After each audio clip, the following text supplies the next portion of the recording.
இன்றைய புனித செப்டம்பர் 9 புனித ஹியாசிந்த்.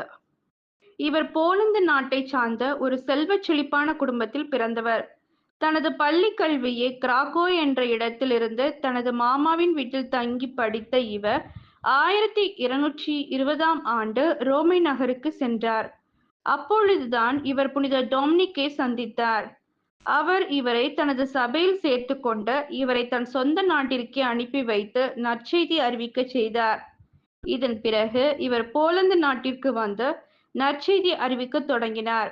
நற்செய்தி அறிவிப்பில் மிகுந்த ஈடுபாடு கொண்டிருந்த இவர் போலந்து, ஆஸ்திரியா, ரஷ்யா, சீனா போன்ற பல நாடுகளுக்கு சென்று நற்செய்தி அறிவித்து பலரையும் கிறிஸ்துவின் மீது நம்பிக்கை கொள்ளச் செய்தார்.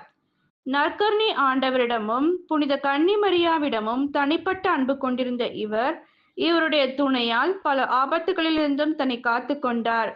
இப்படி ஆர்வத்தோடு நற்செய்தி பணி செய்த இவர் மூப்பெய்தியதும் எந்த இடத்தில் தனது பணியை தொடங்கினாரோ அந்த இடத்திற்கே வந்து தன் இறுதி நாட்களை இறைவேண்டலில் செலவழித்து தனது ஆவியை ஆண்டவரிடம் ஒப்படைத்தார். இவருக்கு 1594ஆம் ஆண்டு திருத்தந்தை 8ஆம் கிளமெண்டால் புனிதர் பட்டம் கொடுக்கப்பட்டது. இவரது விழா ஆகஸ்ட் 17 அன்றும் கொண்டாடப்படுகிறது.